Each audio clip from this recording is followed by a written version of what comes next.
Hello and welcome, ladies and gentlemen, to Premier League presentation. Going to be bringing you guys a game between Alliance and Mouz Sports. This is going to be a best-of-one series between these two teams in the quarterfinals here of the Aegis Cup. It's Season 5 of the Premier League, and interested to see what's going to be in store. These are arguably the two best teams, but the points currently say otherwise, so we'll see exactly what these guys are going to be showing us today, but really strong showing from both. Definitely a top 5 in the West. And I don't think anybody would contest that fact. So, gonna be back and forth here. Center drafting up for the Radiant, S4 drafting up for Alliance and the Dire, and already starting off with some very interesting bands. So I'll turn it over to you, Triumph. What's going on? Yeah, I'm just looking at this big respect band there for Mouz Sports. I think a very smart band. With the Chen, you want to keep that away from Aki. I honestly give him the best Chen in the West at the moment. Obviously, Puppy is brilliant as well, but I think down to pure micro and control, I think Aki is the superior player there in that respect. That said, Wisp also banned. Mouz Sports ban this one all the time. No surprise, it's a really strong hero, and against Alliance, it makes sense to get rid of that.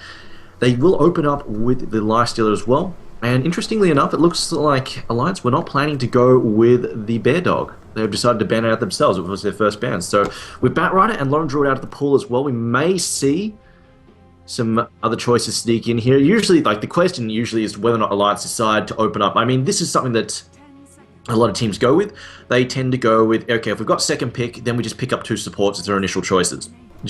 It helps them then just go into the second banning phase, just completely eliminate the support pool as much as possible, devastate it, and remove all the problem supports. And on top of that, it doesn't tip their hand as to what they want to do, because you need those 4 and 5 heroes regardless of what's going on. They're very flexible, so you can mold it into whatever you need to counter the opposing lineup. That said, of course, it is fairly difficult to tell what Mouz Sports are doing as well, because they have the first and last pick, and Lifestealer doesn't really tell you anything. But it looks like Alliance will open up with Naga Siren as well as Nature's Prophet. Yeah. Now, Nature's Prophet in this case, probably Bulldog, taking the side lane with that. Mm-hmm. No, that's most likely going to happen there, and he'll just generally be irritating with the trees. He's very good at disrupting the supports and wasting their time a lot. The Naga Siren is a bit more of a question now. Are we going to see something really... Because this is something Alliance will do. They'll pick very boring, very standard lineups, but if they're going to trick you, it'll be a very subtle shift. They're very subtle about what they do, and they'll just basically rotate one hero away from the expected lane and cause a complete and utter chaos in the opposing lineup, because often people try and counter-disrupt Alliance really hard. With, Naga Siren, you can put her in mid. We've seen her win mids before. It is possible. She has also played as both a support and a carry, so it comes down to what Alliance want to do there. Either way, her ult, of course, is a great setup spell. Mouz Sports, on the other hand, have gone with Puck. So this is going to give them a very high-impact solo mid. Yeah, it's really important to pick up a hero like Puck very early on if you want to guarantee it, because, of course, S4 can run it to great effect himself. Of course, the Naga Siren has been seen in a solo role occasionally, but it's still better safe than sorry to pick up a mobile and aggressive hero like that. And that's one thing that was kind of lacking the punch from Fnatic's lineup earlier, is they had the Lifestealer, but the only thing that they had to load him up into with the Infest was a Alchemist. Yeah, he's quick on his feet, but not nearly as quick as instantaneous Blink Dagger action. So we're going to be seeing that out of Puck, a lot of next bomb action, and a lot more burst potential as a result. Puck sets somebody up, Dream Coil and Silence, and Lifestealer just takes them on down. So it's a really good complement of heroes that they're going to start off with, and it's also, like you were saying, doesn't really tip their hand too much. They can still run a tri-lane with Quekwa on the Lifestealer, or they could run as their hard carry by Black. So that'll be very interesting. We do see right now a Venomancer ban coming out. Not sure about that. I'm assuming that Mouz Sports has picked up a Venomancer in one of the other tournaments. I did not catch that game, but it's definitely not a ban that you would generally expect to see. I mean, he's got some uses. If you want to get really mobile, do a ton of ganking, put high pressure on the map particularly against a certain lane, Venomancer can be a huge pest from the fact that he just spams Plague Wards everywhere, and it gives him a ton of sight, makes it very hard for you to maneuver around those. On the other hand, his slow is really strong. That said, he doesn't give you the lockdown you need. Against a lot of heroes who just sort of stand there and blast out spells, he isn't great at stopping them in the track, so he's not that strong defensively speaking if you're trying to hold off an aggressive try and that sort of stuff. But on the other hand, I really don't know about banning him out. Maybe they've got some crazy push strategy that don't want, the Venomancer ward spam coming out against. But, I mean, you look at those two heroes, you ban Keep It Light. Obviously, he's a common ban, but he's definitely a very strong counter pusher. It's really painful to try and push those heavy illuminates. And Alliance, I mean, they could be going for a push strategy here. Of course, Nature's Prophet can bounce around the map very quickly and cause a ton of havoc. And every time you try to like force an engagement, they force a TP reaction. The Nature's Prophet is actually, I'm going to go back to the lane you just left and push that instead. So it's always irritating to play against Rat Dodo, as it's called. Yeah. But on the other hand, I like the ban on Disruptor. I really like the ban on Disruptor here because it's a hero that people really overlook. Its synergy there with Nagasar pretty much guarantees a perfect kinetic field and static storm. And that is completely and utterly devastating if you don't have those BKBs up and ready. Obviously, there are some ways to deal with it, of course. But on the other hand, it's very painful and very hard to stop. Rubik, though, going to be picked up by Mouse Sports. They don't really have an awesome amount of spells to steal at the moment, but we'll see. I am just looking at this lineup. I almost like Mouse Sports sort of playing with fire at one point, just because we've seen this happen before. You pick something like Puck and you want to, I was about to say I didn't think it was going to happen, but there it is. If you hear a short, faint, strangled scream of rage, that is Fatter. That's Fatter at his Puck right now. Yeah.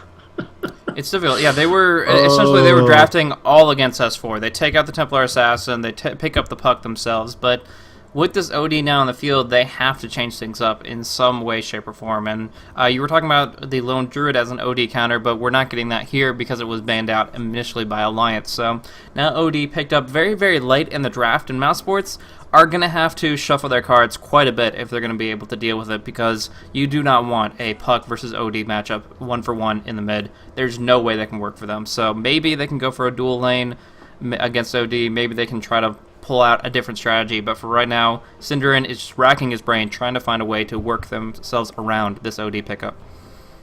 Well, Tree is also available, so I'm just looking at that, thinking, I mean, they could quite easily go Tree last pick, Visage, Nagasar, and Mouse Sports. I honestly don't think they can work the Tree in there that easily, so Alliance doesn't need to worry about that being used against them, so they wouldn't spend a ban on that.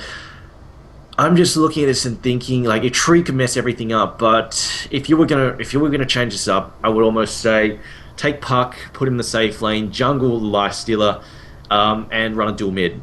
Yeah. Anything to shut down. I mean, we saw it work. We saw it work really, really well. Fnatic, I think it was Virtus Pro. I'm pretty sure it was Virtus Pro, if I researched me correctly, but they completely blitzed it. That said, they're up against a lineup that could not rotate and support that mid lane. So if you've got stuff like even something like Visage, if he rotates, I mean, Soul Assumption is such a pest to play against. And of course, I mean, if it's to support Nagasar, they could roll. I mean, they could quite easily say, you know what, screw it, put her in, rotate her if they're picking up another carry there. But it depends how greedy Alliance are getting. And of course, if they just pick Tree as their final choice suddenly, they would almost have to try and take kills against him, because 2v1, even then, with both Astral Imprisonment and the Living Armor, I don't think they can bring him down. Yeah. I almost want to see some craziness. Like, this is something that Artstyle back in the day did experiment with. I think pretty sure when he moved to Dara, something he experimented with was quad laning, and basically against a Trilan that didn't have a huge amount of aggressive power. He tried a couple of times to basically run a Trilan plus a jungler, like Enchantress, and run it there and just try and bust down that tier 1 like before the 2-minute mark. If you could bring down that really quickly, suddenly that lane becomes a lot harder to support. And that's the kind of thing, like OD, if you've got a lineup that can't really defend him all that effectively, you can just go screw it and take his tower. And if you get rid of his tower, suddenly he has no room to farm, because that's what keeps him safe. Not only the fact, like, Living Armor and the fact he's annoying to try and take down, but it's the TP reactions from the supports that make all the difference. If you take away that ability to reinforce his lane, or even his, like, the cover of the tower to hide behind, suddenly he is so much easier to zone out and pressure out of the lane. But of course, that would need some, like, that would basically need to be next level, like, completely untested grounds, which I don't know if Mouse Sports can afford to delve into that, because like we mentioned, this is a big game. They really, really want to win this. If they don't win this, I mean, they could quite easily get knocked out very quickly if Virtus Pro land a decent finish, and then, you know, if they don't score tonight, they're at the very least they're getting locked into a tiebreak with Fnatic, so they need to try and put some points on the board here, at least make it into 4th spot to make their way through comfortably. Yeah. And, you know, I've heard on the grapevine that Alliance, they really wanted to sock Mouse Sports in the mouth tonight, and it looks like they've got a good lineup to do it right now.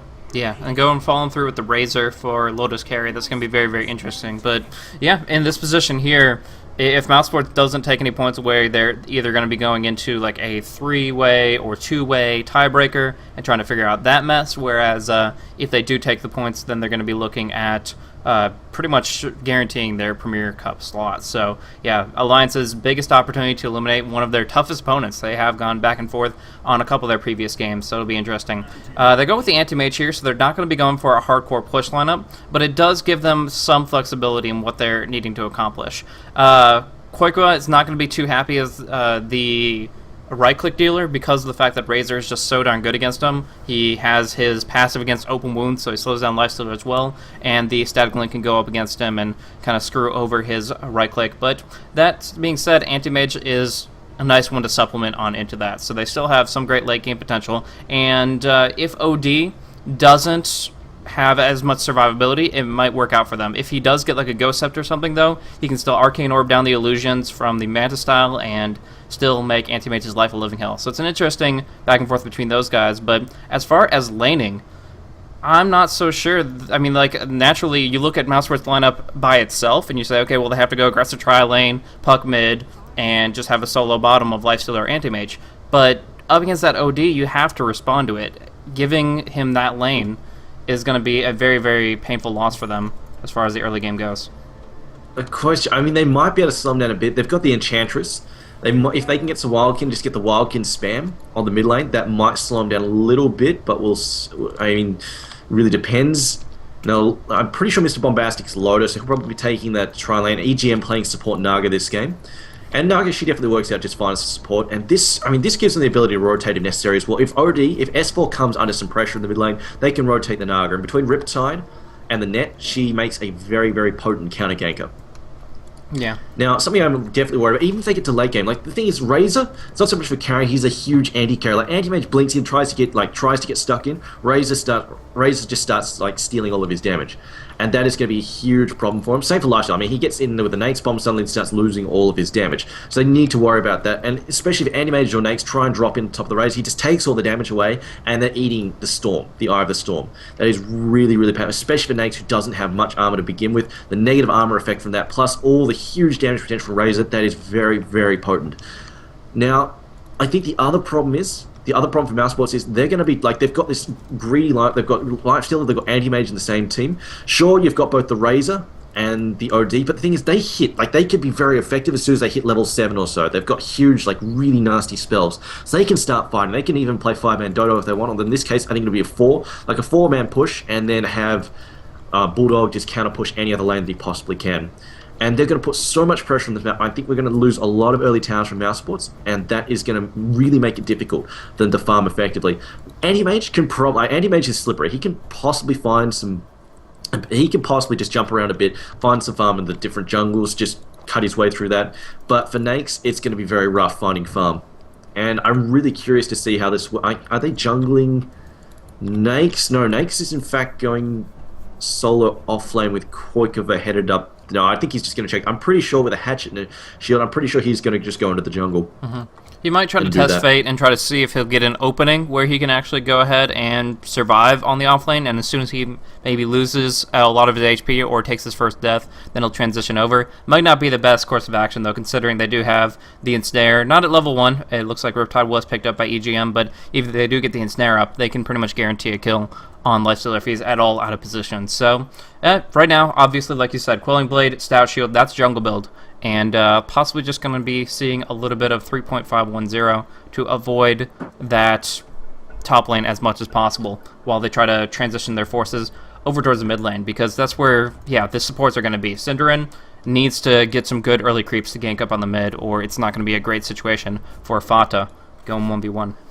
Well, here's the other thing. Like, they could just be saying, all right, Koikova, we're going to throw you under the bus and put him up in the lane, because if he's up in that lane, he may cause the supports to stay up there and just continually harass him. And the more he can keep their attention up there, the less they're focused on protecting the OD. And they could potentially gank the OD with the Enchantress. This is actually a pretty big potential clash. They go in, they are going to be warding up against the Enchantress, but right here they do see out Black. He does have the potential to skill Blink very, very quickly, though, if he does need to.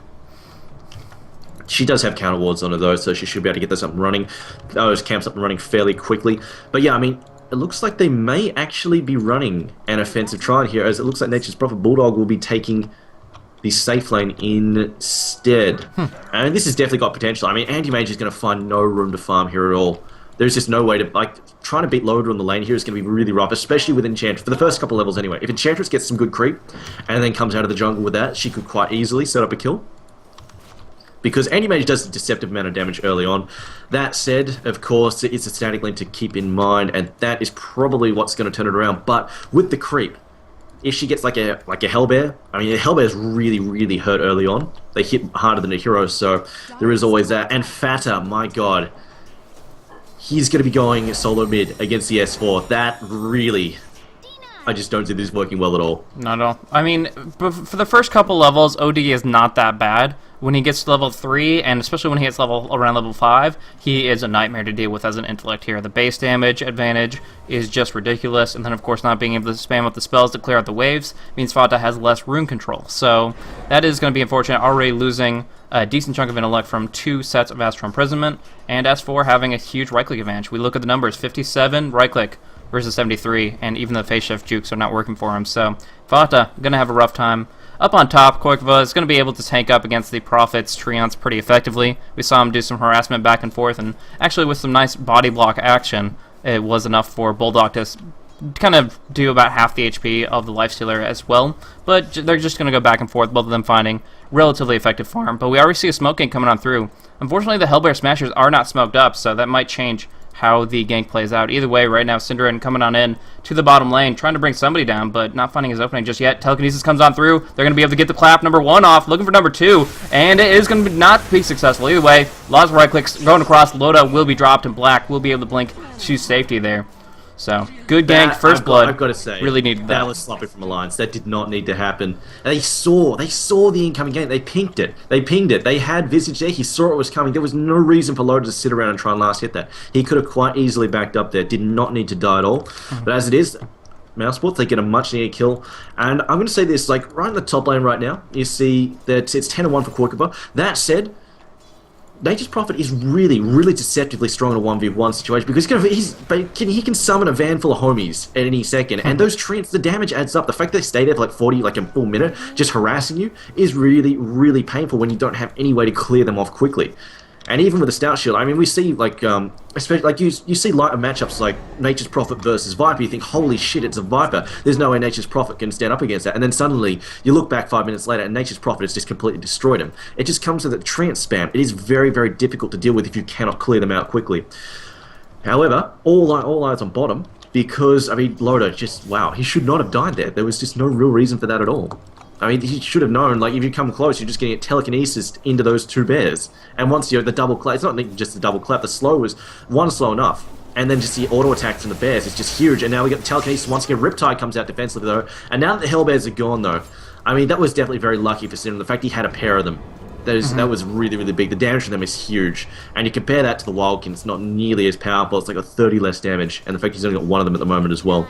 Yeah, generally speaking, if you have a Chen or a Enchantress doing a 2.5 lane against a tri-lane, it's all about the jungle RNG, all about what creeps you can get, whereas like the Tornado on the Wild Wing Ripper not being as effective as those Hellbursts were and trying to get someone down. We do see Ensnare down on bottom, but Black not going to be dropped down. Instead, Tele actually causes EGM to take a heck of a lot of damage, so this supportive Siren is being dropped down very quickly and has to be given a salve from Ake, so they're running out of regen pretty quickly, though. Loda still does have a full salve in his inventory as he needs it. Fatta going to guess Rune Top. Hopefully going to get it for himself, because you just got to feel bad for an Ent hero going against OD on that mid, but unfortunately it's going to spawn bottom. Might be covered up by Cinderin, but still OD's having a heyday. I will point out, for right now, Puck is doing a lot worse. He's on 11 and 6, definitely like not gold standard, but it really could be a lot worse, although it's probably going to start ramping up. It's OD, I think, just hit level 5, and this is where Astral Imprisonment really starts to, although he's actually gone for a 3rd level in Essence Aura. Often we see the Astral Imprisonment max at ASAP, but he's said, you know, I want the extra level in Essence Aura. I think it's because he's running low on mana. Yeah. And now he has the Tranquil Boots, so he just wants to proc them a bit more. We've got the Dark Troll Warlord there. No, they're not going to go for that gank. That mid camp there, the medium camp there is still, in fact, it's just been freed up now as the counter ward there from Alliance has expired. Now, I should mention, right now, CS tables, Koikva is doing very well for himself. He's sitting on 23 and 3. He's leading the top of the board there, along with OD. And he's in a deceptively strong position. And Puck is not having a great time at all. It could be worse, but he doesn't need a ton of items. He just really, if he can get that Blink Dagger, suddenly he can become a huge lethal threat. And if he can just basically, if he can be that delivery method for the Nakes, they might be able to turn things around. However, it looks like Net goes down, pass down, some trouble. They've already got the Grave Chill in as well, and now we've got the electric vault. Oh no, he's actually going to get away there, as it looks like Nagasar in a bit of trouble there, and it looks like Aki getting harassed by Black, who is just standing his ground. Wow. He's not going to give up here. He just keeps chasing them back. This offensive tri lane, I mean, it has shut down the Anti-Mage's farm quite considerably, but on the other hand, Razor's not getting much himself. Fortunately, Alliance doesn't necessarily need Razor 2 as long as the OD is doing well. Like you said, he's kind of an anti-carry, and S4 is going to be the one to pack the punch, but that telekinesis from Paz, showing why he is just one of the best Rubik players available. He was able to get 2 heroes in the secondary stun by dropping right on top at perfect timing, and that is exactly what kept him alive. One more auto attack, and he would have been gone, but instead, things working out for him pretty nicely.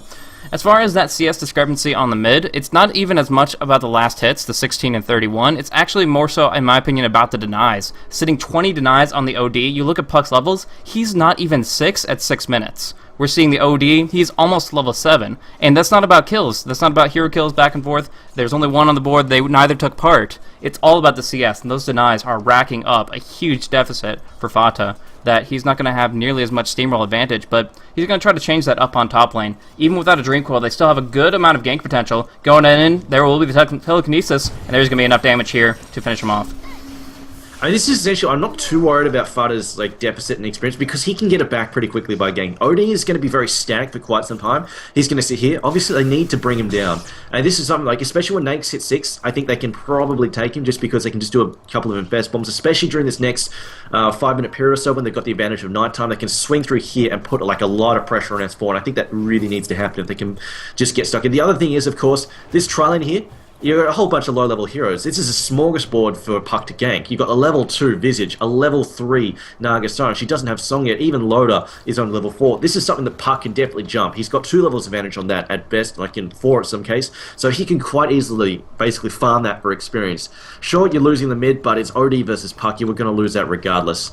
So that's, I mean, I'm not too worried about Puck's levels. Obviously, the denies, though, they really are stingy. And Puck, if he got that level 6 right now, at the 6-minute mark, he could have gone bottom to gank the tri-lane instead. But he's got it now, so he can go and put pressure on that bottom lane if he wants to. That said, Fata has decided to go back towards mid. He wants to try and use his DD rune. However, Aki is there as backup, as it looks like he is going to just have his support there knocked out by the Astral Imprisonment. Rubik just going to get imprisoned there as the Dire Ward. Unfortunately, that's given away the Dire Ward. They know he must have vision through there now. And you see yellow ping that saying there must be something there, and they're probably going to get rid of that pretty quickly, so I don't know about that imprisonment attempt. It's most just giving the game away there. Yeah, unfortunately, but they still were able to also detect Fata coming in for the side, and that might have been very, very important as far as judging positioning and putting pressure back down on bottom. Speaking of, Black does not get ensnared, which is very, very important, but Grave Chill still comes up, and he only has rank 1 blink, so this ensnare could mean his death. A lot of right-click damage from Loda coming in, sending 80 damage right-clicks his way, but Black jukes on in the trees and still has that full magic stick, trying to bait it out, trying to get them to dive him, and they could go for the retaliation. Now, one thing you were talking about, the timing of the Dream Coil not really affecting things because Fata was able to gank top and get it in there anyways, but that did also require a TP from Rubik. And the more time Rubik is top and mid, that's less time that Black's farming freely. But now on bottom, they might be able to get a kill out of themselves. Static Link is going to be able to do a lot of drain, though, and it's going to force Black to blink away. Either way, they're feeling it pretty confident in this position now that Razor is almost entirely deceased and actually has to pop off a salve just to bring himself back up to full. Yeah, you definitely bring up a good point. Black is behind, although I'm sure Black's Sun of Burning will catch up eventually. But this pressure that Alliance putting on, I think this is sort of what they're looking for that mid-game, that 25 to 30-minute mark where they can really, they're going to have a huge team fight advantage. So Aki going to get picked off here. Very easily, in fact. He will get brought down quite quickly. And in fact, Anti-Mage going to take that kill too. Will we see a counter kill there? Puck jumps in. This is what I mean. Puck can obliterate Trance. It's just so easy for him to bring him down like that. And then the net comes out, but it's too late to do any effect there. Black just going to blink away from that. But Fata now, this tri-lane is easy pickings for him. He can come down here every time Dream Caller's up and pick up 1 or 2 kills.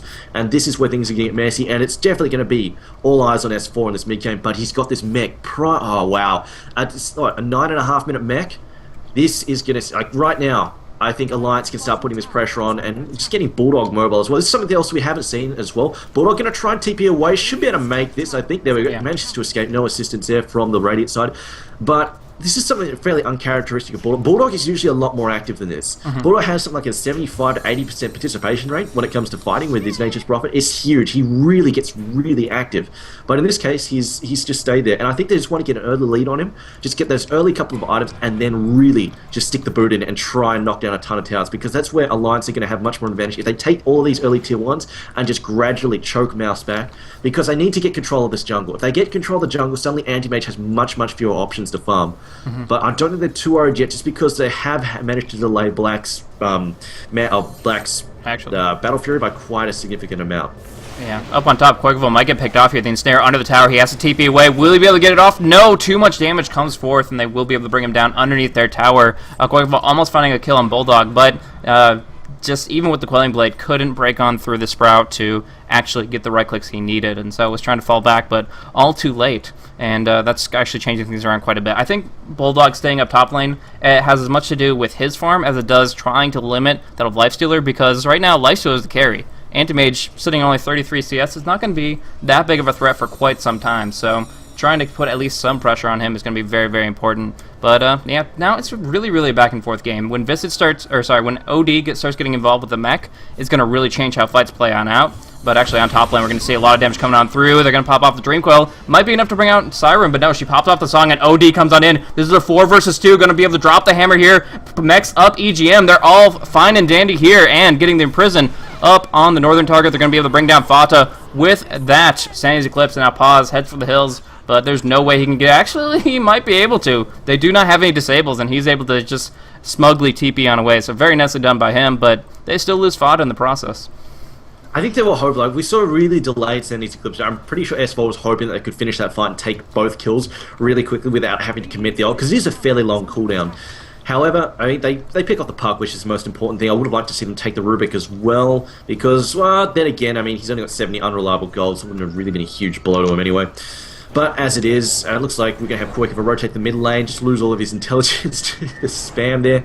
That's what I mean. It looked like they could take the Naga, and then they just rocked up with... I mean, she just slowed down the fight, allowed to buy time for her teammates to TP up there, and then suddenly mech. That early mech just made all the difference. Naga could just sit there, help tank it, and not have to worry too much about dying at all. Didn't even need to back up, could stay in and help out. I am somewhat worried, though, for Mouse. Like, I mean, you said the lifesteal, obviously, if they pull Bulldog out of that lane a bit more, so it looks like actually top lane Loda going to die again. Gets picked off there yet again. Bulldog going to throw out the trap there with the trees, the Sprout trap. However, now comes Puck, jumps through, doesn't get the damage though with the illusion. Will get the Dream Call down now. Bulldog actually going to take it out as well. This is a really good counter gank there from Mouse Sports. And this is like, we haven't, Razor gets brought down, but this is what I mean. Like, I'm not too worried if the Lifestealer gets farm, as long as, like, the Anti-Mage is already behind. If Lifestealer gets a bit of farm, isn't the end of the world for Alliance just because they have Razor, and Razor Lifestealer does not like it. He loses all of his damage to Static Link, he gets close, he gets hit by the Eye of the Storm. It's all around unpleasant for him. Yeah. On the other hand, though, I mean, they're losing these heroes. These heroes are getting picked off all the time, so it's somewhat disappointing. It looks like Bulldog has picked up a Hand of Midas there, so that's going to help in terms of just stealing Enchantress creeps in the middle of the fight, and also just flat out allowing his gold to accelerate really quickly. I mean, if he gets an early Orchid or even Hex, that is going to be very difficult for Mouse Sports to deal with as well. But, I mean, this is it. They're a little bit worried about Bulldog getting farm, rather Quakerville getting farm, sure, but if they take these tier 1s, like this, if these are gone, these pushes and like these pickoffs that they're getting, that Mouse Sports can get, it's because they can keep TPing support in.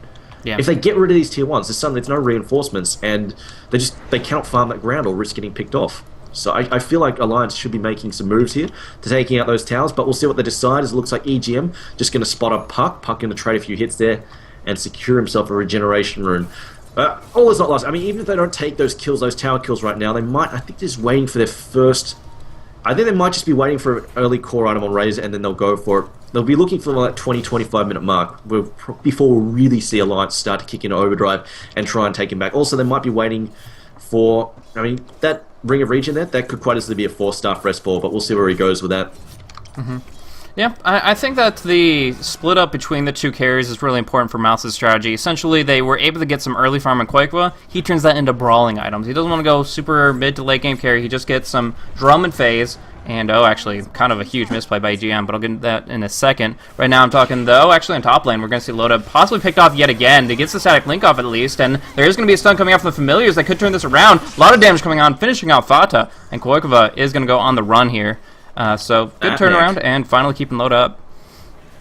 That mech just saved Loda's life. Definitely big play there for S4, showing up just the right moment, and they get the turnaround kill. And of course, Puck, I mean, he's already behind. That's a big hit for him. I mean, he was looking at probably a 20-minute blink dagger. That could be even later now. He's had to go for the early items, of course, pick up his bottle, pick up his power treads, his wand. So he's got all those items, but it's a lot of early core gold. And now, you know, he's going into, like, this is where he loses a lot of time to farm, because, I mean, the laning stage is when Puck wants to be farming. After that laning stage, he wants to be ganking, he wants to be pressuring, wants to be pushing, causing so much havoc. Speaking of pushing, though, Black is actually going to take a second tower. Yeah. That is a pretty big hit for Alliance, losing 2 towers like that, and Black just going to blink away there. Looks like they'll lose Pasto in return, however.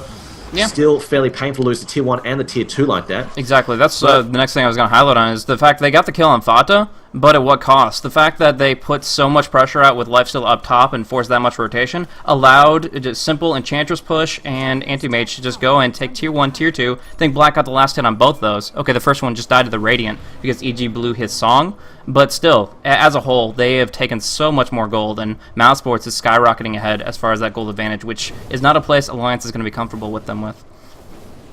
Yeah. On the other hand, Nature's Prophet has the minus and 1,600 gold in the bank. This is, I mean, if they decide to take an early Roshan, I don't know if Mouse Sports can really do much to stop them. Park does have Dream Call, which is definitely great. On the other hand, you're trying to push into a Song and an OD, Razor. That's really, really nasty stuff. Although Song, like you mentioned, is on cooldown, but it looks like they're just going to say, you know what, screw it. We don't think Mouse Sports will try and fight us. We're going to go for it anyway. And with the Trance there, they should be, the little tree puppets, they should be able to take that fairly easily.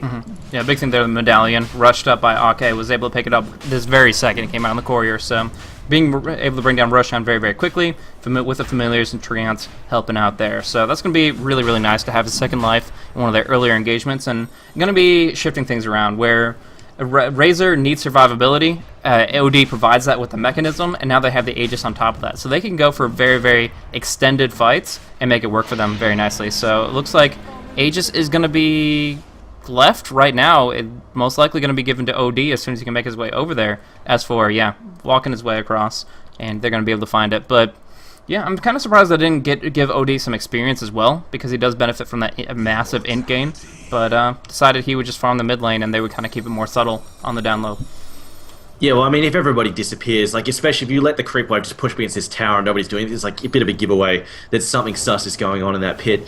And I mean, it also, like, if he's farming here, he's still getting that experience, so it's not a big deal. And of course, you still, like, for these early pushes, if you're going for early fights, your supports and your other heroes, they badly need experience as well. I mean, there's no point going into trying to do a 5-man dodo and in the early phase, and you've got under-leveled supports. That's just going to hurt you all around. So just allowing Visage to get that extra level as well, I think is definitely worthwhile in that respect, because of course he does do quite well if you get all of his skills maxed out. Much more so, like, he doesn't really have anyone. He's not a hero who has that sort of that skill that just like feels like, ugh, why do I even level this? I'm just gonna get stats. He's got a huge game, like a huge desire to get as much as he can in terms of levels, as well as gold. I mean, you get the early Arganims on him. That's a pretty big deal as well. On the other hand, they are allowing Black to free farm wherever the hell he pleases, and he will have his 18 minutes Battle Fury done. That's obviously not gold standard, but it's pretty good considering he was up against the offensive Trine that was pretty much designed to zone him out of the fight. So now he's got that up and running. He's going to accelerate really quickly, and this is, I think, more than ever Alliance. They need to press in. It looks like they're actually going to net. Who is that? I'm not even sure who that is. It looks like it is Koikova. He's getting it netted, however, they will allow him to walk away there. Astral Imprisonment also being used, and tries to clean up a bird as well. But this is more than ever, right now, Alliance, they need to take tier 1s. They need to pressure that jungle. They cannot let Black just continue like this, or he is going to become quite fearsome. Indeed, especially if he is going to be the delivery method. I mean, they've got Puck, sure, doesn't have his Blink Dagger just yet, but he's getting close too, as well. I mean, the tier 1 mid is also likely to get knocked out here as well. The Bulldog's coming to defend it. But they really don't want to let these towers fall, because if they need to pick off Puck again, because they do not want him to get this Blink Dagger. If he gets this Blink Dagger, suddenly it's such a huge problem, because we're going to have Nake's bombs all over the show. Tier 1 top gets taken out. Aki managing to get the kill on that. Lifestealer just going to infest there. And the middle tower will be denied by Nature's Prophet. Yeah, nice play between Bulldog and S4 making the rotation to deny the mid and still secure the last hit on top lane. But one thing I want to actually point out is that Pause was the one to steal that Astral Imprisonment. So the ensnare that went out on the Lifestealer that he couldn't do anything about, Pause was there to give him the support he needed. He prisoned him and made sure that he wouldn't be dropped down just because of the net committed. So that's actually a really, really smooth move by him, but still losing the tower game a little bit here. Indeed. Oh no, that was definitely a good save from a course imprisonment. Like those disruption saves, a very big deal. Meanwhile, Quakeover quite happily farming the opposing jungle. He's got his armor, he's got phase boots, drums, and all the venom he's had for a while for the laning phase. That's definitely, he's quite scary. And now Anti-Mage is well in his way. Well in his farming way. I mean, right now, the jungle is all his. They need to get rid of this. They need to get rid of this tier 1, this bottom tier 1. They need to put pressure on, otherwise Black is just going to get huge. I mean, we've seen it. Mouse Sports just go, in Black we trust, and then suddenly Black gets absolutely massive. Absolutely massive, and he becomes an unstoppable train wreck. So it's going to be, it's going to come down to Loader. I mean, his farm has not been all that great. He's been getting picked off all the time. He's only 73 CS, and speaking of getting picked off, here's a free kill for Black. If he doesn't get this, I'll be shocked. There we go, finishes him off there with the Mana Void. An easy kill for him, and then Puck just decides to jaunt out, and he will moving along. Although that S4 has spotted him up. Won't be able to pick him off, though. Not with the phase shift and the blink. Bulldog, though, also moving on the other side, decides to go straight. And this is something, we've always got to consider the fact that Anti-Mage is pretty good in the split push, but he is no Nature's Prophet. Nature's Prophet is such a pest, can just basically enforce that rat dodo, just completely and utterly mess up any attempt to push, even going towards the late game. You've always got to worry about, you get the push in, and then Bulldog just commits to a fight, dies, maybe takes a couple of heroes and buys back and TPs and pushes towards another rack. So you've always got to have those lanes pushed out, or he's such a problem. They can take those towers at any time. Speaking of taking towers, mid lane, tier 1, about to fall. This is exactly what Alliance need. Yeah. But they're going to get the prison off on Fate. He's not going to be able to orb away, and he already used his blink, but they don't have the position to actually proceed on through because they only have Arcane S4 in this position. But yeah, as far as the push goes, actually might be able to get a pick off on OD here. They do prison him up. Going to go for the telekinesis, open wounds, dropping down quickly, but here's the song to help him get some setup. They're static linking away. Quakeover losing his damage. The ultimate is building from the Eye of the Storm. They're losing armor, they're losing right clicks, but here's going to be that infest to try to pull him on out of it. Proceeding on through, they're going to be able to bring down Pause with only 2 right clicks coming on in. So much damage coming out of Razor, but still hiding out in the armored car of the melee creep. Gonna at least go to the tier 2 with the creep that was infested by the Nyx. So he's gonna be hanging out until this push actually connects with the tower. But meanwhile, yeah, the push is gonna be bringing down this tier 2 extremely rapidly. Now he's hiding the lines. However, like you said, the push is going to work against him in that regard. It's not going to be able to pick up Quakeover just because he's going to go all the way. In fact, wait a minute, is he going to trip? No, he's not. Never mind, he's inside a melee creep, so that will go all the way. He will get home safely. However, it will cost him that tier 2, and that's exactly what Alliance need. They need to get these towers down. On the other hand, Black not participating because he's just farming like a madman. Just going to get as much... If he can get that Manta Style up and running, like, he's going to be a credible threat. On the other hand, like we saw... the mech is just such a big deal. Like, they go on top of S4, then you combine it with a slowdown, the fact that they can counter-initiate with the Song of the Siren, such a powerful ability. The fact they can counter-initiate like that, just completely reset a fight, set it back to 0, and then just have S4 turn around and nuke everybody in the ground. Granted, they only lost 1 hero, but still, they lost 2 towers out of that as well, which is a bigger blow. And there we go, tier 1 bottom lane going down as well, exactly what they need. They can go for a tier 2 as well, that will be an even bigger hit. They really want to get control of this jungle. I cannot stress it enough. Black, though, just playing the counter-push game, will take out the tier 1 top. It's not too much of a problem for Alliance in this case because, it's getting to the point where Black already has his core items, Puck already has his Blink Dagger, so those quick rush items aren't such a big deal, and they weren't really using this lane to farm anymore either. So losing control as top lane, not such a big deal for Alliance. It's better that they trade for these towers. It's sort of Mousesports making the best of a bad situation, if anything. Yeah. So, Alliance just, that's stream timing. If the first one was wasted, this one was just so darn perfect. Actually, S4 without an Aegis could take a lot of damage here. Going to pop off the mech, but still silenced up, taking a lot of hits here. Actually, the ultimate comes out from Pause. He stole it and is doing a lot of damage to OD, but he still holds strong. Mechanism comes out from Cinderin. Black doing a lot of right clicks on the front line, trying to bring down Ake, draining HP and mana. There's the impetus. There's the right click. Double kill for Black, and he's going to blink on forward to try to finish the job. EGM silenced up, and although Nature's Prophet Admiral Bulldog was able to Lothars away, Black will get a triple with his ultimate. So that was actually the perfect timing for them. The big problem with Naga Siren as a support is her ultimate at rank 1 is such a long cooldown. It's a full 180 seconds. Some of the longest cooldowns in the game matched that, and they didn't have it available. This was the timing between the loss of the Aegis, because it expired 6 minutes after Roshan's death, and the Naga Siren's ultimate being on cooldown. That was the perfect opportunity for Mouse Sports to take that away. I'm not sure what happened to the tower as far as if it was denied or last hit. I believe it was last hit, but either way, Mouse Sports were able to get in position to turn that position around really, really nicely.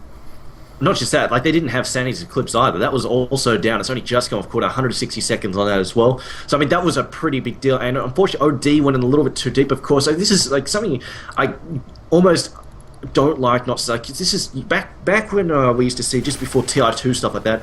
We saw a lot of the Southeast Asian teams running OD. Something they would build would be that 4-staff, and it just gives him a lot of mobility. And the fact is, you don't have that 4-staff or even a 4-staff on your team because these are heroes who don't really build it all that much. Is the fact that OD getting caught out of position is a pretty big deal because he's not very mobile and he's short range, so he's got to get stuck in. But in this case, he got stuck. Boxed in by creeps, stuck in a little corner here, boxed in by heroes. There was just no way to dig him out. Whereas if you've got a bunch of 4-staffs, or if he's got his own 4-staff, he can just get out of trouble a lot faster, which was guys kind of hoping to see that Ring of Regen, which he's had since he broke down the Tranquils. Oddly enough, he didn't use that as part of his mech. He's just been hanging on to that. Without having that for the early 4-staff, he's definitely quite vulnerable. On the other hand, it would delay the Hex. I assume he's going for a Hex, and I mean, he's not that. He's only like 1k, 1.5k away from a Hex, and once he gets that, that is very, very painful indeed. But on the other hand, like you said, like Mouse Sports, just perfect timing for them. They lost 2 towers, but on the other hand, they got one back, and they brought down 4 heroes. That definitely a pretty big hit. On the other hand, they did lose control. I mean, they lost the towers. They got the big hero wipe, the big team wipe, but on the other hand, they've still lost control here, and this is going to make it a lot harder for Black to farm. He's okay for the moment. He's got his mana style at least, and he's got 2.4k in the bank, but if Alliance get aggressive, and when they've got their ults up, like you mentioned, now that their ults are back up, it's going to be very dangerous for Mouse Sports to try and hang out and farm in there. But for now, Mad Black, he's doing the right thing. Now that he knows that they're not there, because he's seen them moving around the ward up here, he sees them in mid, he knows there's no pressure, he's just farming this area on the map non-stop. Very, very smart play by him. But silencing the song, so EGM's not going to be able to get out of the Nake's Bomb gank that came on through. Perfect timing, the Waning Rift, and they get another nice pickoff. So yeah, the ultimates are up, but yeah, the Siren is down in the grave for a little bit longer, so that's going to provide more time for Black to provide frustration with his Manta Illusions down in the bot lane, and Fata doing a little bit of gradual push up top. So that's just allowing them to clear what they want to, actually killing off another familiar. Fata still has so much escapability that they don't feel like they're in a position to go on top of him. And yeah, S4 farming up, trying to find that Scythe of Ice, but his farming routes have been kind of reduced substantially. He needs to get a really good team fight to actually make sure that he's going to be able to make the next engagement work for him, because if he doesn't find a Scythe soon, he's going to be just punished hardcore for not going for either a Force Staff or a Ghost Scepter, and then it's just going to be over and over and over. We're going to see him die without actually picking up any real item progression, whereas the Lifesteal and the Anti-Mage just continue to get bigger and bigger. We see now Black has Manta Style, Battle Fury, and 3,800 gold in the bank, and really, the world is his oyster right now. I think he needs a BKB, to be honest. It will help him deal with the situation. This is it. If, like, right now, Alliance, the big Alliance, that Song of the Siren to reset the fight, like you mentioned, the fact that they cannot get S. Like, if Mouse Sports deliver Nakes and Anti-Mage on target to S4, suddenly it's so difficult for them to keep both of them away from him. Song of the Siren's a pretty big deal. If your Song of the Siren and Anti-Mage can't move because of that, even with Rage, you can keep Nakes out of trouble just by throwing a net in his face. But with 2 of them, the fact that Outlaw Devourer doesn't have a ton of armor himself, he's somewhat vulnerable to that. He can get brought down very quickly by the physical damage, and he doesn't have too much health. So if he doesn't get that Hex, like you mentioned, he is definitely quite easy to pick off if they jump both those heroes in there with the magic immunities. And there we go, it is a BKB. He's brought that up. They're not even saving for buybacks. They say, you know what, we need this BKB so badly. We're not even going to worry about Black holding on for buybacks. I will say this though, Black, I mean, a few prior games, the last couple of weeks, Black has been getting caught out of position a lot, particularly towards the end of the game where like I honestly feel like he starts to get fatigued, starts making some questionable choices. They really need to watch out for that, because if they lose him like that with no buyback, they're going to lose towers or Raxus off that. So really needs to be very on point with that this game. Right now, Mouse Sports positioning very, very nice. They're just crumpling up together, knowing that there will be a most likely team fight breaking out. The only one going away from the pack are ones with great escape mechanisms. Black has, of course, the Anti-Mage Blink and BKB now, and Vata has his Blink and Orb Jaunt. So they're holding up. The reason that they need to stay together is because there was that smoke up. But now going on S4, they pop off the ultimate, the waning rift as well, and now they're going to be able to lock down S4. 4 seconds down. He is going to be prisoned up, but he will probably lose his Aegis here. Meanwhile, Quakev on the front line, taking a lot of harassment here. Admiral Bulldog needs to pop off that ultimate before he too drops down. There's a nice song. The static link is in position. The Eye of the Storm is building. They're going to be able to bring down Quakev very quickly with hard right clicks, but he still has Infest, and they whiff the ultimate. They whip the Sandy's Eclipse. Now Loda has the BKB to run on away. Black charging in the front lines, doing so much damage here. Bring down EGM in just a matter of seconds. Infest is the one to finish the job. Impetus coming out to try to finish off S4. 4 seconds down again as he imprisons himself one last time. But Loda's going to be right-click down. Quakev has the armlet. Can he toggle it? He toggles it once, but not a second time in a row. So they're doing a lot of damage here, but their carries are in low life. Everybody going on the run. And although Mousesports did so many good things in this fight, the end result, oh, Black's coming back on in. It's not over yet. Black has that blink, has that ultimate available. Can he find Bulldog and get his mana gone before the Shadow Blade comes on through? 2 seconds, 1 second. Black's going to back off. But still, very, very big fight for both teams. But the end result, I think that Mousesports came a bit ahead. Just barely, yeah, and like you said, that ult missing was a pretty big deal indeed. That whiff was not a good result for them at all. Should mention though, Nature's Prophet is starting to become a credible right-clicking threat. He has picked up the Crystallis, and of course, with the Hex, he is definitely very, very, like, he can lock somebody down very quickly, especially if he gets a jump on Sandy Mage. That is a huge problem for them. It's going to come, I do think the Sprout was a cute move from Bulldog, unfortunately immediately countered. He was trying to cut line of sight there to S4. Unfortunately, just overlooked the fact that, you know what, Black's just going to blink in there with him and chop him to bits. So, losing the Aegis to that. And then, the fact they lost the Aegis initially, and then the Song of the Siren came through, and the missed ult. Such missed potential. But, Anti-Mage now. 1,300 gold in the bank. He's definitely looking strong. The BKB, I mean, I'm just going to say, get a butterfly. With Crystallis being picked up, he doesn't have to worry. Like, this team is not going to be picking up Monkey King bars anytime soon. So that butterfly, if he grabs the butterfly, is going to be super effective.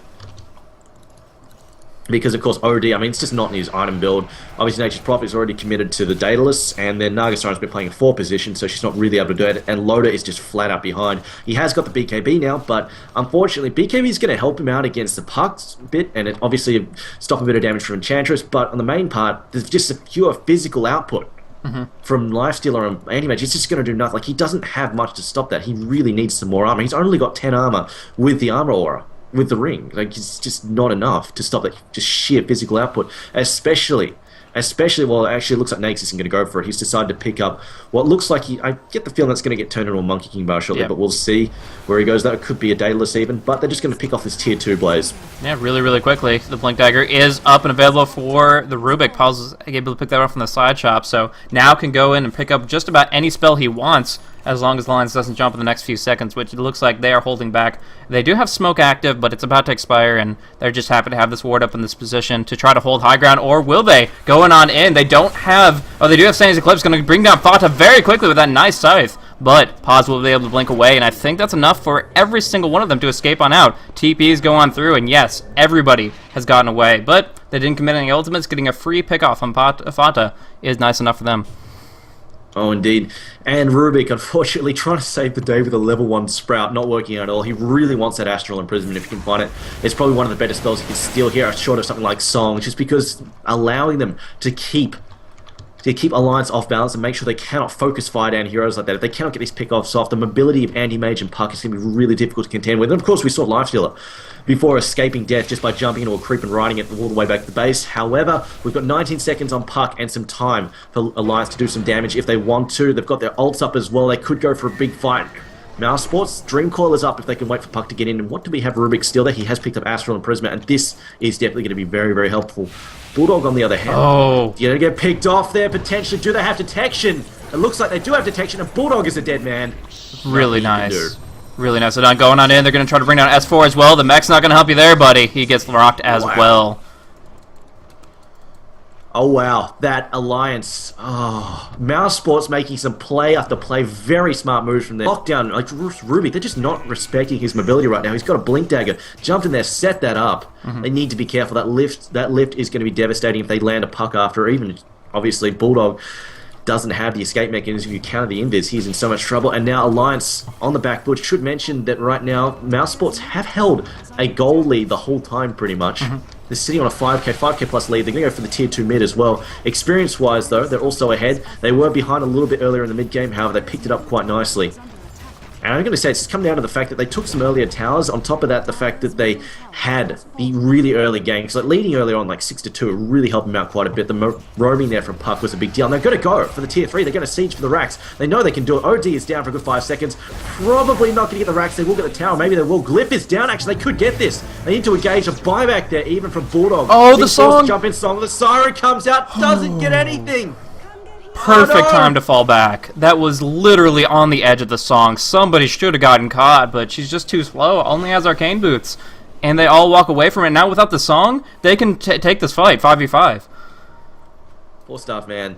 4-staff, really overlooked item. That could have been the setup they needed there to counterattack. 4-staff the Naga Siren, or even earlier, 4-staff OD out of trouble. And now Puck jumps in. We're going for an X bomb. They're going to silence down. OD is down. They've lost OD. I don't think he has money for buyback either. No, he does not. That is such a huge blow. This Rax is in serious danger. Loader being forced back. Low hell. Aki still in the mix. Black is all over it. Black brings down Nagasara. She buys back. They've got that one at least, but Razor now going to do some Eye of the Storm damage. Being forced back. He's got the earn damage on him. He goes down. Razor's down. Does he have buyback? No, he does not. And Black, though, gets brought down in return and has to buy back. Or doesn't really have to buy back, but will buy back regardless. Fana now being forced back as well. It looks like they won't get the racks in the end there, but a good counterattack from Alliance, but it does cost them some buybacks. And now we've got Koikova jumps back out, takes some bird goal. Aki now gets lifted. He's into trouble. Pops, I think it's a Ghost Scepter there. Yes, he does pop the Ghost Scepter, but it's not going to be enough. He gets brought down there, and Chantress going to get the kill. And now Alliance, they're on the back foot yet again, and Black is back, and this is a dead rack. He's got this. He's got this. Alliance. How the mighty have fallen. Yeah, rough game for them. I mean, a couple big pickoffs from pause. They didn't adjust when that blink dagger came out. They saw it once. They saw Rubik blink away to safety, but they didn't think about it in an initiation sense, and they got picked off, unfortunately. And along with that, when the Song of Siren was blown, that's the second big ultimate that they just couldn't afford to lose. They missed out on the ODs when it overlapped on top of the song last time around, and this song just whiffs entirely. And that, a good response for Mousesports, but very unfortunate for Alliance, as now they've lost 2 racks in mid, 1 on top lane. Koikova is going to be focused pretty hard with this Astro Imprison static link, but isn't going to be enough to bring him down. I'm not so sure because he still has Infest, and there is going to be a Dream Coil to keep him up and active, and there he goes, taking the armor car out. Puck is just going to be able to jet on out of there. Armored car with jets, why not? The best kind of armored car ever. But Puck will take him home. We'll get him home. And Alliance, I mean, right now they need.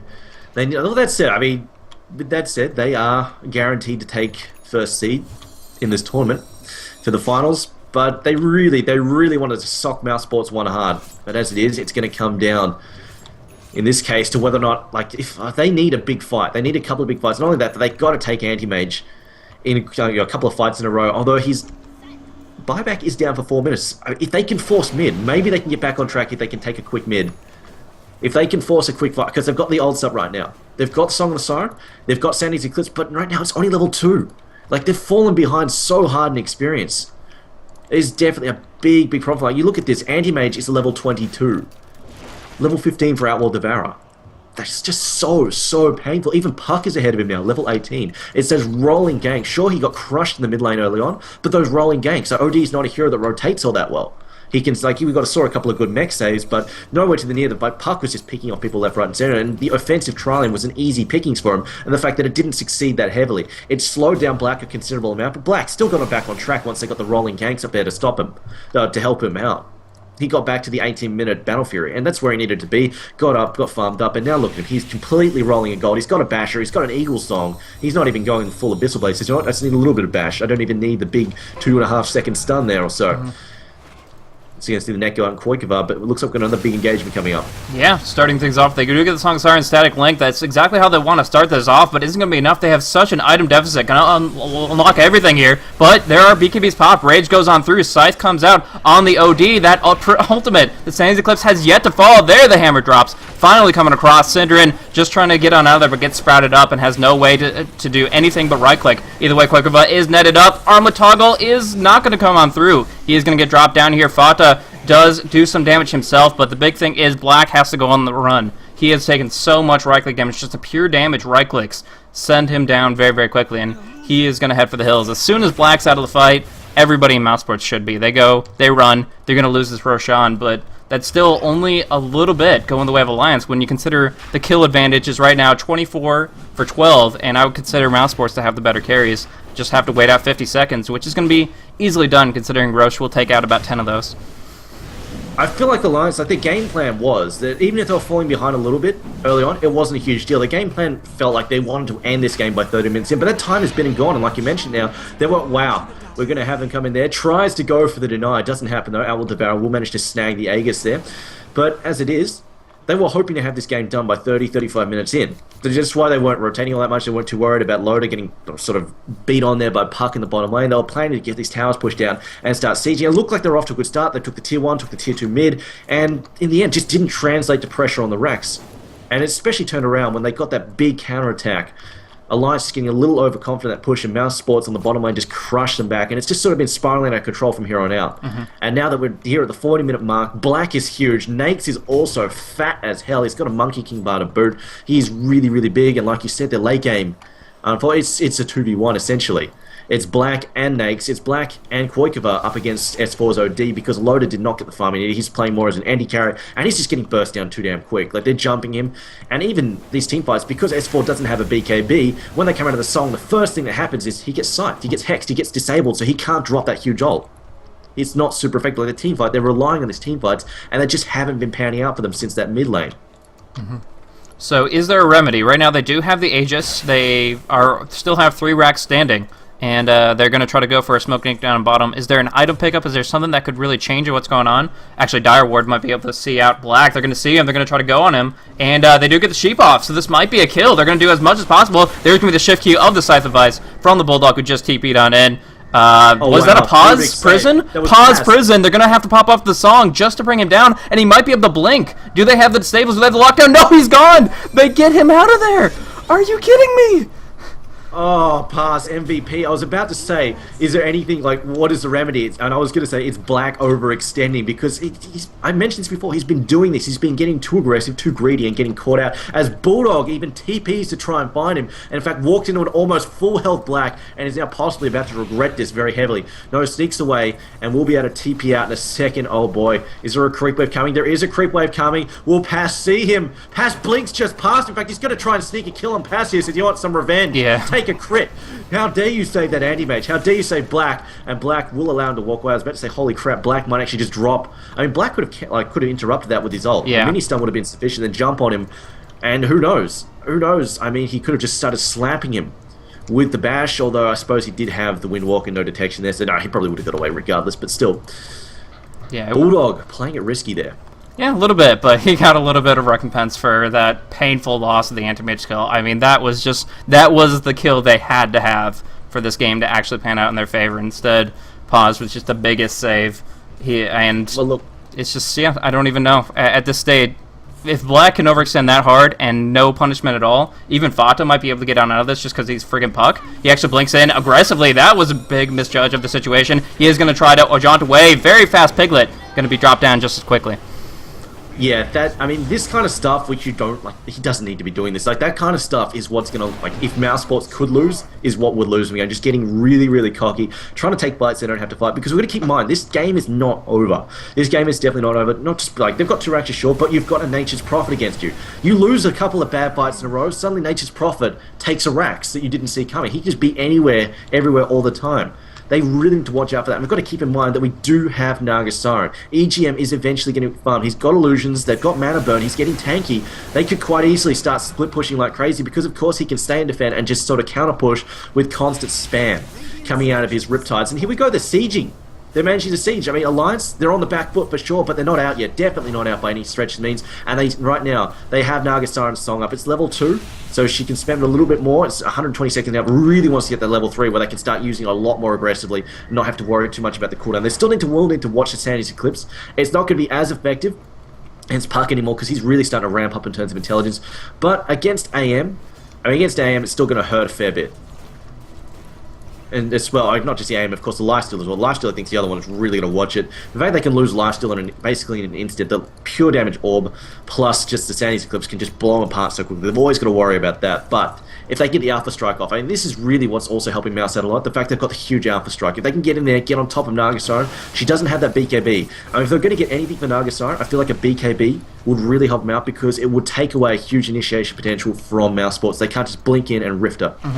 And that if she gets the BKB, she just basically get out of that and then counter-initiate with a song, because I think that's where Alliance are at their weakest, getting jumped like that. They really need that song to stay credible in these fights. Yeah. Well, like picking up a BKB himself, it's really important here, because even if there isn't that much magic damage flying out, there's a heck of a lot of pure damage. When you consider Enchantress has had her Ags all game long, and has such attack range that the Impetus does a very considerable amount. On top of that, mana burn and other factors, you really need to be able to nullify a lot of the potential of Mousesport's lineup if you're going to be able to walk away from this, especially since, of course, Puck has that Scythe and has been using his silences and dream coils so very effectively. So now we do see full 5-man push. Fata has the Nyx inside him infested up, and that Nyx is packing quite a bit of punch with that crit, and Monkey King Bar just right now going for the Mantle Illusion push on the tier 3, but any damage at all is going to be enough for them to gradually break the space on out, and it's going to be putting pressure on Alliance to make the engagement work for them. But unless they can get Loda on the front lines, they're not going to be feeling comfortable with that song initiation.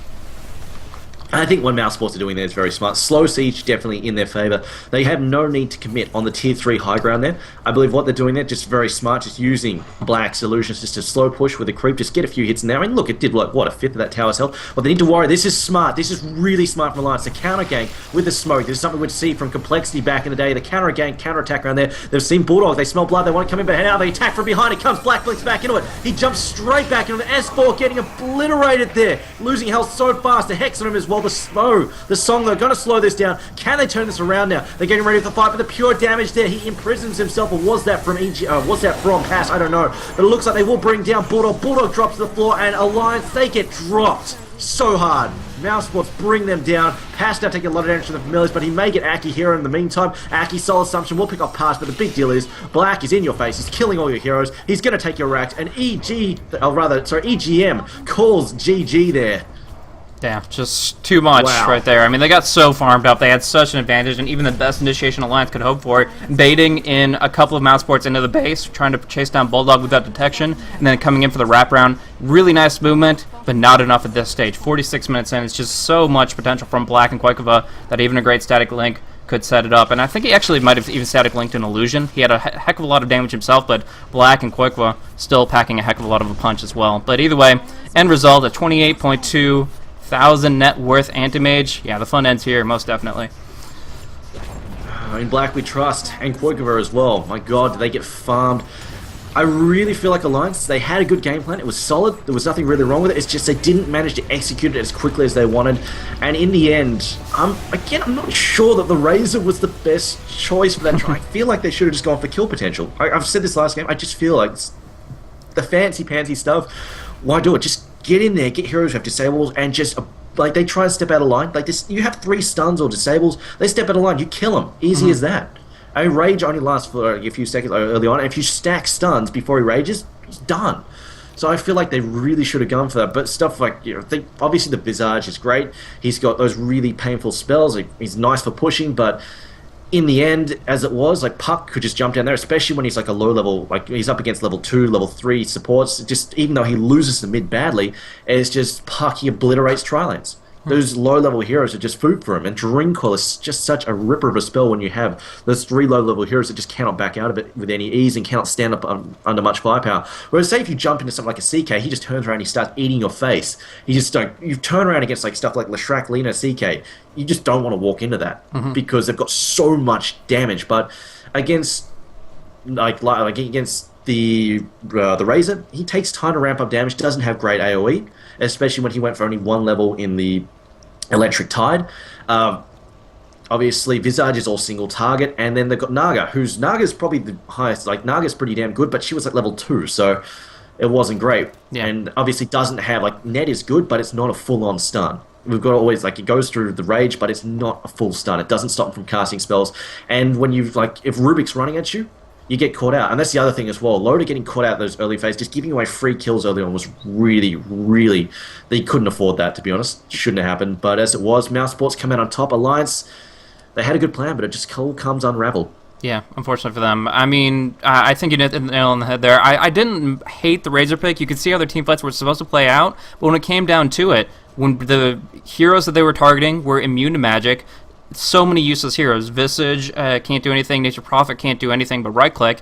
And so you've got some drain of their damage, and you've got immobilization with the net. But that's really all you've got going for you. And in that situation, you need a little bit more. You need a roar, you need a lasso, an RP, something that'll actually physically lock them down. And in this sense, it didn't come. So...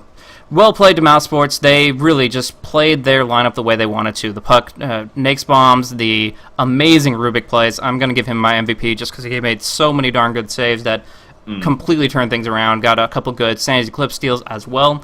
I just got to say that really worked for them.